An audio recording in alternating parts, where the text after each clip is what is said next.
What makes the achievement of emotional sobriety so difficult is the habits we have, the patterns we have in our behavior, the habitual ways that we've come to think about things. We have to really become aware of those things in order to challenge them, because the consciousness that has created a lot of the problems in our life cannot solve it, cannot change things. So what happens is the first step is waking up.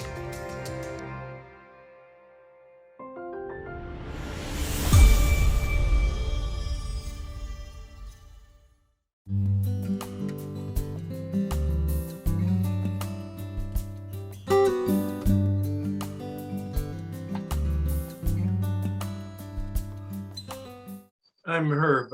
I'm an alcoholic, and to quote Tom's introduction, I'm in emotional recovery. And then to incorporate a couple of the comments that were made as we were waiting to start officially, one person used one of my favorite words is thawing out. You see, I really had no emotions that were visible to me as I was growing up, brought up in a very plain vanilla English household. I actually don't remember being touched positively or negatively by either of my parents. We ate TV dinners on TV trays. There wasn't a lot of conversation. This was when, anyway, no story here. So I'm in emotional recovery, coming into Alcoholics Anonymous and thawing out from the alcohol. I'm sure that was a physical thawing out. And the most startling, Roger talked a lot about consciousness, sort of the foundation for self-esteem, the foundation for the pillars of self-esteem, the foundation for the change that we can take. And Alan and others had the idea of matching up in some way our knowledge of and experience with step one. And it's certainly my experience. I didn't know that I didn't know. And then when I began to suspect, I did ask for help. And I don't know why, but I was willing. And again, both Roger, who had the honor, privilege, and really gift to be mentored by Nathaniel Branden, mentioned in his opening comments about personal responsibility. Willingness as the key. And I don't know why I was willing, but it's the one word, if you can take that word from anything I say tonight, and spend some time with it. It's been the consistent key to my journey when I was 10, 11 years old, willing to explore. When I'm in my adult years, willing to try different things because I was so pummeled by life and knew that something was missing, something was disordered. It never occurred to me that it was alcohol. And quite frankly, yes, it was, but it wasn't alcohol. It was much deeper than that. And the big book, and Bill Wilson talks about alcohol being a symptom and a symbol of the underlying problem. He uses the term spiritual malady. I use now that word, certainly, but I really emphasize the emotional malady, the improper use of my free will. And so we're still connecting this experience, this understanding of Nathaniel Branden's self-esteem process by looking at step one. We're still at that beginning of looking at step one. And most of us know something about step one. And we quote the word, we use the word all the time, powerless. Oh, blah, blah, blah, blah. I'm powerless. People, places, and things. Yeah. Oh my. And I did that until I was led into the step process because I was willing to do more. I knew something still wasn't solid. And these men, 3 of them over a 10-year period, process, a journey, repetitive. At least I needed the curtains, and there's multiple layers of curtains to part. And I put words to powerless. I'm not going to do that again. I did that at the beginning. It's recorded if you want to listen to it. A panoramic view of step 1. But it was about no choice. That was the most startling thing. I've cultivated my mind and my knowledge forever because I thought that was the power. And then I found out about will power, the power of my free will, which is much more important than knowing something. Knowing something is really good, but if you don't do something, nothing happens. But I didn't know that. And I began doing things based on knowing things, and I began to have course correction. I began to thaw out in the rooms of Alcoholics Anonymous in my early recovery physically. But because of this work over a 10-year period with 3 different mentors, 3 different teachers, I began to thaw out emotionally and spiritually. I'll combine those words. I can make a difference, but it's not relevant here right now. This Thom, in his opening comments, used the word emotional recovery. I think that's what I'm in and have been for years, more than 10, in terms of intentionally paying attention to my emotions, intentionally fostering my emotions. And one of the comments that Roger made in his opening comments originally was about humility. I know now that that's what it takes, humility, but quite frankly, it was suffering on my part. It almost wasn't humility, at least consciously. It was the suffering that I was becoming very conscious of, and that I was the source of it, that alcohol first was the source of it. But then when that was taken away, a gift of grace, then I was responsible for it. That was the outcome of this process. And this process of self-esteem, I believe, is similarly like the 12-step process or method, a process. I'm experiencing it just in the limited time we've been together doing this work, a process. I came across a thought the other day, and then I'll probably wrap with this. I say probably because I never know. And it says, the proper use of our free will. I started by saying, we don't have free will in step 1. Well, with regard to our addiction, that's a sine qua non. I mean, that's Latin for you can't actually get step 1 without understanding that addiction is no choice. But unmanageability, that really is about no choice too. I have no real choice about my decisions on my own power. I will always choose actions based on me. My will is hardwired from a survival aspect to choose me. That's selfishness and self-centered, the big book talks about. And I believe that's the human condition. That's the source of human suffering. Because it's the way we're built. A lot of people have a rite of passage that takes them out of that into adulthood, where they take responsibility. They are normal, kind of emotional and more or less balanced people, and they seek some help when they need it. But not the addicts. It's quite remarkable, number one, that we seek help, and it's even more remarkable that we actually take help.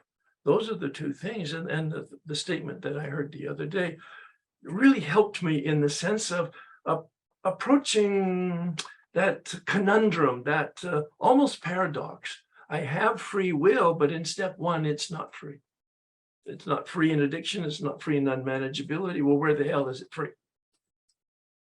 And this statement was, the proper use of the will is willingness. the decision to have an open mind and an open heart.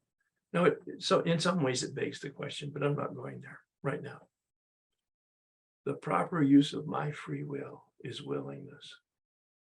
Willingness to have an open mind. Willingness to have an open heart. Willingness to see that I actually need help. The humility to ask for help. And then the courage to take the actions that I don't necessarily want to do or think that are right, or do I feel good about it?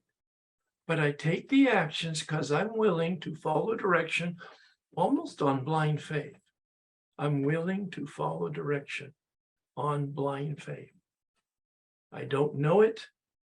I don't have certitude about it. I don't feel good about it, but I'm willing to take contrary actions because the suffering I'm aware of my life, both addiction and managing, have not worked.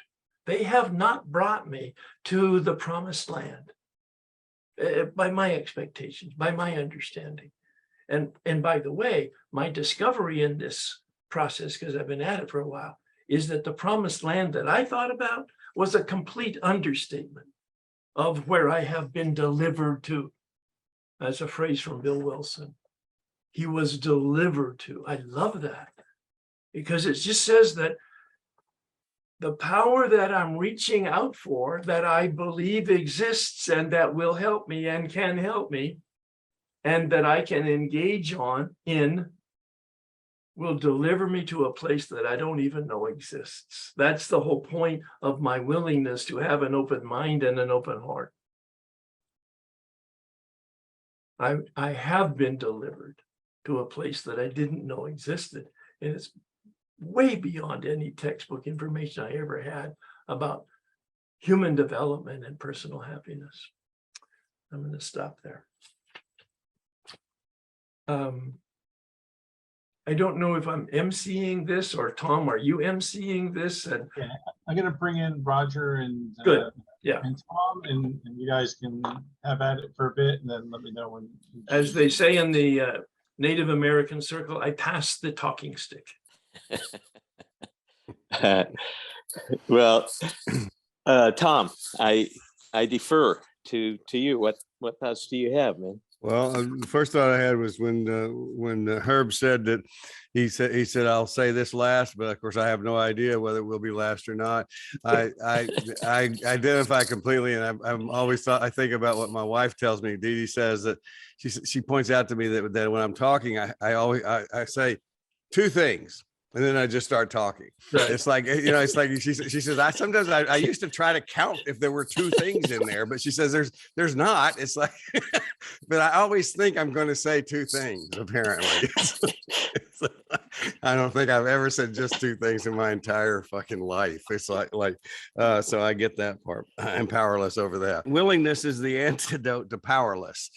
It's willingness is the antidote to powerlessness. And it's, and then the thing that resonated with me that fit because of where I am, I think as much personally in my life, but also with working with certain clients in my practice right now, is that there is this, is about decision. It's that when you were talking about when you first came in and when you first began to really do the work, it's about making a decision to have an open mind, open heart.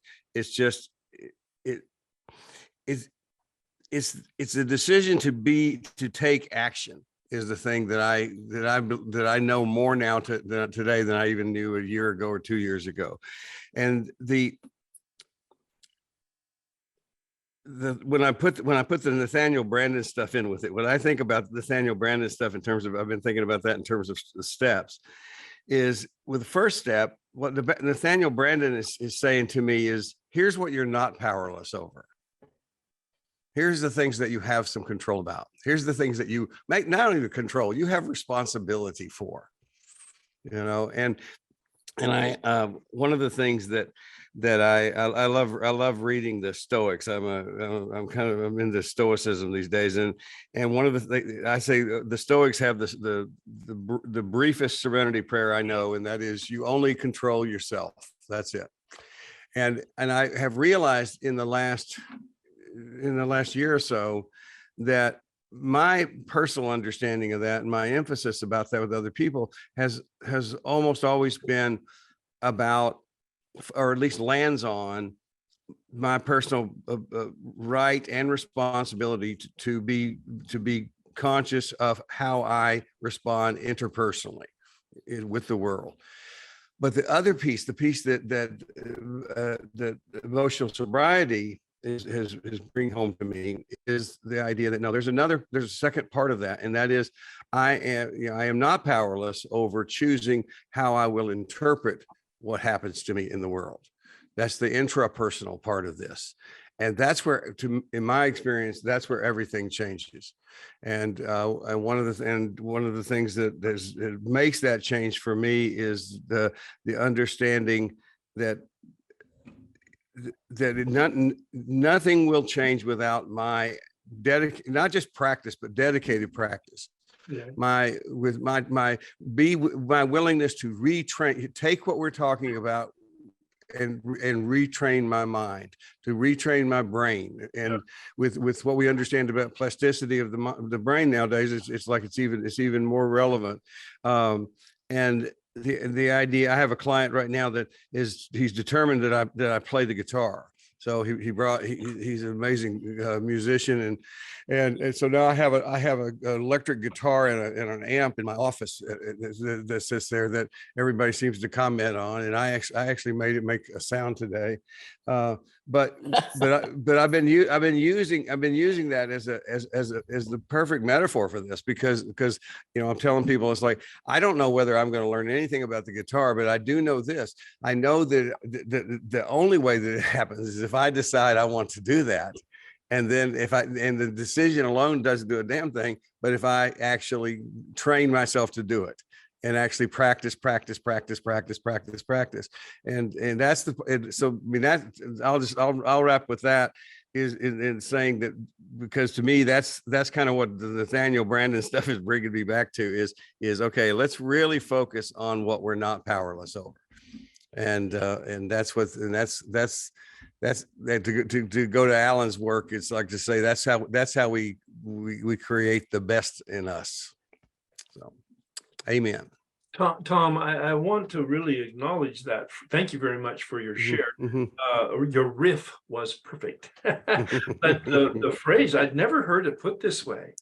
And it's such distilled wisdom, and that is, willingness is the antidote to powerlessness. Well, it was inspired by Herb K. I just wrote it down in response to listening to you. So yeah. And then I'll just expand on one other comment that you made that I thought just as wonderful as dedicated practice to retrain my brain and regulate my emotions.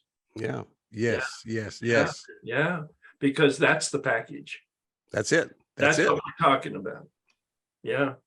Dedicated practice is a phrase I'd never heard before. Practice, so I use it all the time. But dedicated practice, words have a lot of meaning, and that's very powerful. Thank you.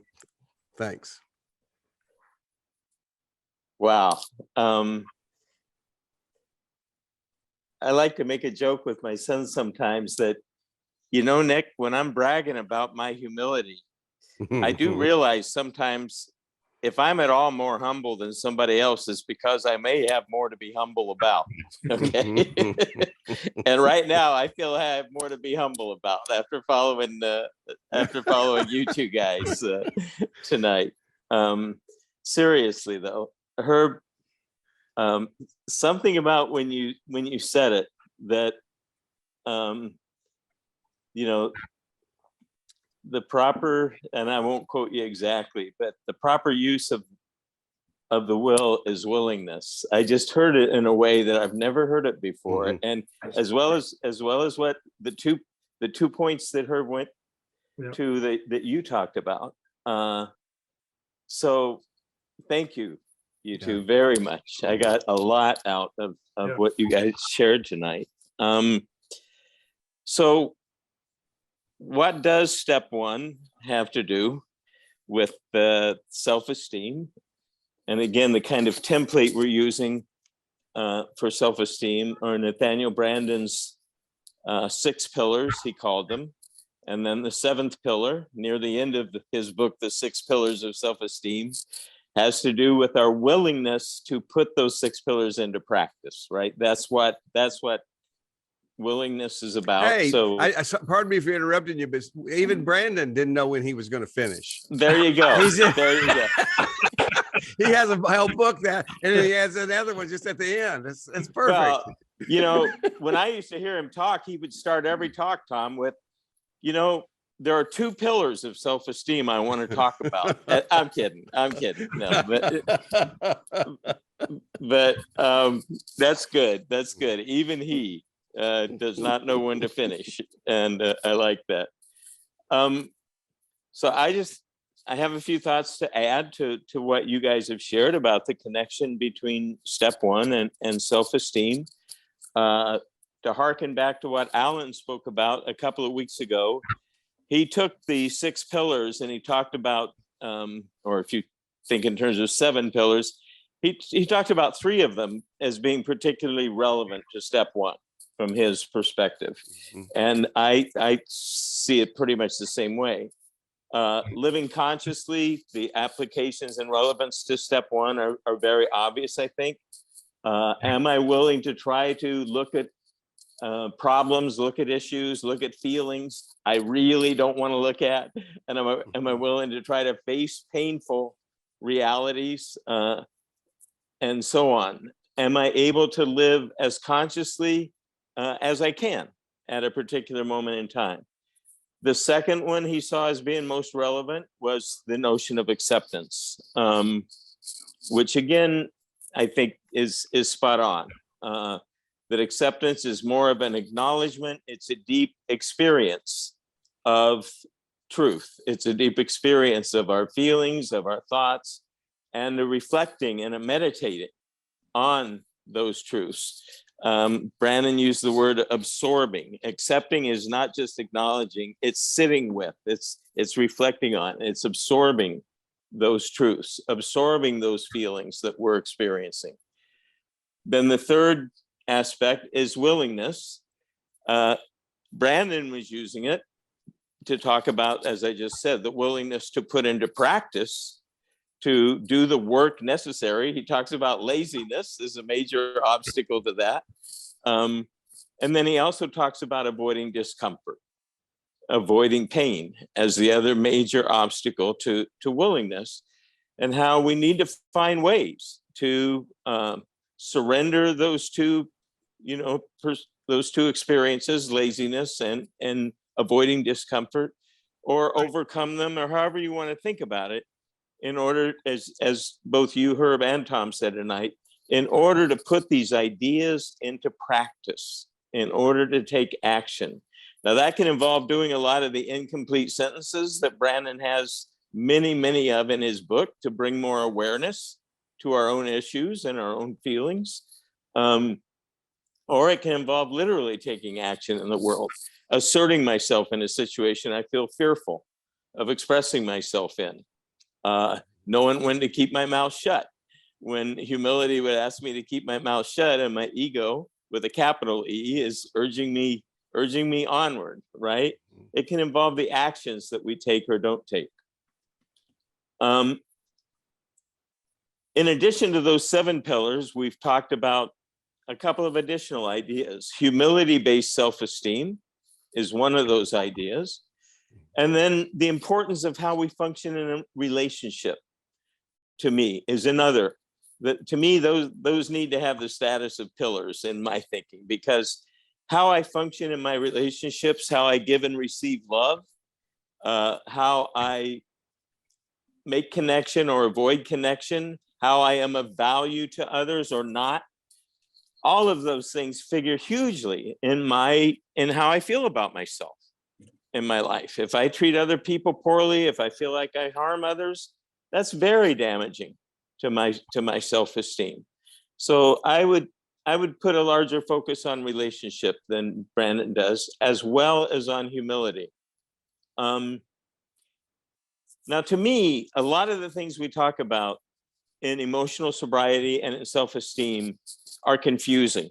Okay, to me, a lot of the things we talk about in emotional sobriety, self-esteem, talk about in recovery, are very confusing. They're not clear, and one of those comes up right now, because don't these ideas about powerlessness, don't they, and surrender, don't they fly in the face of Branden's emphasis on the two key parts of his definition of self-esteem: self-respect and self-confidence, right?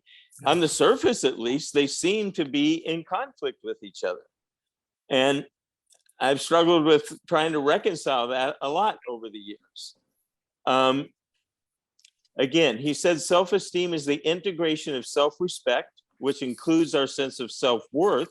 Am I worthy of love? Am I worthy of happiness? And so on. And our sense of self-confidence. Now, doesn't it make sense at some level that both self-respect and self-confidence are defining elements of how we feel about ourselves? Tom, you've talked about that a lot. Yeah. I can at least take some action I can feel respect for, even if I'm scared, even if I'm in conflict. Mm-hmm. Yeah, to me, those ideas very naturally seem to make sense. Our desire for mastery is wired into us. For efficacy, for the word you used last week, Tom, for competence, whether it involves learning to walk or read or speak or thousands of other skills that we need to acquire in our development. Mastery is something we desire and that we seem to be impelled toward. But admitting powerlessness, what does that have to do with raising my self-esteem, right? And to me, that takes us right to the heart of the matter of what's the connection between step one and self-esteem. For me, it's, as I said, one of the many paradoxes we encounter when we're trying to make sense out of a complicated subject. Now, remember, we've talked about the paradoxical law of change in Gestalt therapy. But a critical part of change is facing and acknowledging and accepting our problems rather than avoiding them. It's by embracing and owning what we are doing that we open most of the pathways to change. If we're denying our experience and our truth, we close off possible pathways to change. I'm not going to address a problem that I don't admit to, right? To me, that's how this seeming contradiction is resolved between powerlessness, surrender, defeat, and self-confidence. When I align myself with truth, with reality, I find firm footing for genuine self-respect, genuine self-worth, and self-confidence to take root in my life on that footing, as opposed to endlessly pounding my head into the wall. In other words, if powerlessness is my reality, if powerlessness is the truth, that's the foundation that I can begin to build on, but only if I surrender to it, only if I'm sufficiently open to it. In the 12 and 12, he said, I can't read my own writing.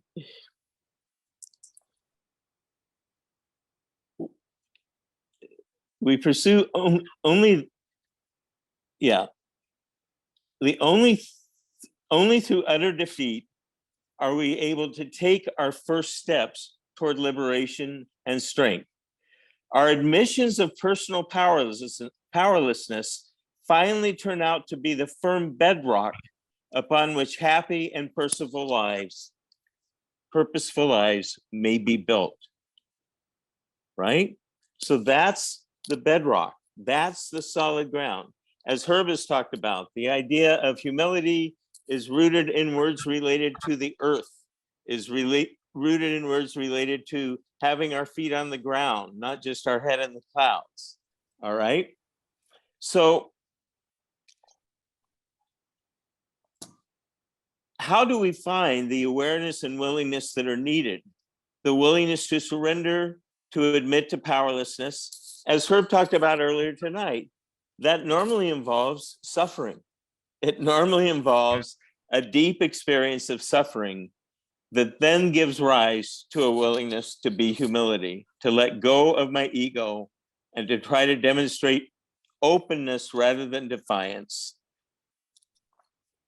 I'll finish these comments with going back to Ben Franklin, who I cited very early on. In talking about pride and humility, Ben, in his autobiography, wrote that he tried to strengthen 13 qualities of character, 13 attributes in himself. Humility was the 13th. And he said that it was the hardest for him. He never made much progress with it. He made progress with the appearance of it, of humility, but he didn't make progress with the reality of humility. And what he said was, even if I were to make progress with it, I'm sure I would be proud of my humility. That's how difficult it is to overcome our pride, to overcome our ego, to overcome our arrogance. And that's why I feel like an attitude of humility is always something to be humble about. Whenever I find myself talking about the progress I've made with my humility, I know I'm on very slippery ground, you guys, because what's talking in those moments? Not because it's always bad to acknowledge progress. It's fine to acknowledge progress, but it depends on where I'm coming from in that acknowledgement, right? Where I'm coming from within myself. So I'll finish on that note, that letting go of pride, letting go of ego, aligning myself with humility is an incredibly difficult thing to do, but it keeps being a good foundational point for me to return to all day long, every day, in my efforts to move forward in my own life. So thank you guys, and let's open it up. Well, before we do that, similarly, there was a nugget in there that I really want to highlight, because I'd not heard the phrase before, and I think it captures part of the essence of this, and that is, yes, we need the humility and the willingness that comes from suffering to ask for help, and then to take the actions, even though we don't believe him. That's all, pretty straightforward. But then you said, and we take the actions that I respect. And I could see the dynamic then of that's the formula to at least open the door to the room of self-respect, is that I begin to respect the actions I take almost like a surprise, because the outcome is beginning to have some positive influence over me. So the phrase is take actions, and I begin to get respect for the actions that I'm taking now. I like that, Herb, very much. Well, I get it, but it has a certain resonance when you say it, Herb. And Well, by the way, I put it in a different context, but go ahead. yeah, to go back to the writing I couldn't read, perceive was the word. We perceive that only through utter defeat are we able to take our first steps toward liberation and strength. And that, to me, that's exactly right, both in recovery and in life. Both. It's not limited to recovery from my point of view. Very much true of life more generally. So, Tom, I turn it over to you. Thank you. Thank you. Thank you all for a wonderful discussion.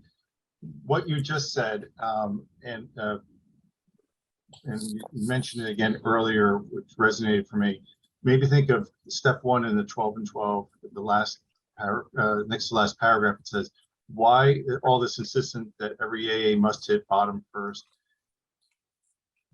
For practicing AA's remaining 11 steps means the adoption of attitudes and actions that almost no alcoholic who is still drinking can dream of taking. And it's not, not just alcoholics who are still drinking, it's alcoholics who are not drinking and not working the program, or people who are just trying to get emotionally sober. And there's an energy or impetus that needs to push us forward in this emotional sobriety journey. And there's work to be done, but I have to have step one, either consequences or awareness to move me in that direction. And I think you guys brought that out in your talk tonight. Really, really great stuff. I hear a lot of people criticize the 12 steps that they're old-fashioned. I can understand that criticism. They were written back in 1935. Some people that are agnostic have difficulty with the word God used in the steps. For me, I look at the process that's involved. The forces that the 12 steps generate are so powerful that I think they're ageless. There's this interesting phenomena that happens when you work the steps. They create a charge and then a discharge. The first step, we're powerless. Our life has become unmanageable. It creates this charge. We're in big trouble and we don't know what to do. And then step 2 comes along and it says we have hope. That charge, that existential crisis that we have is resolved. What's happening here is parallel to life. We charge ourselves when we breathe in. When we exhale, we discharge. That's the rhythm of life. And the way I love to think about the 12 steps, it's helping us get connected to the rhythm of life so we can learn how to show up in a good way.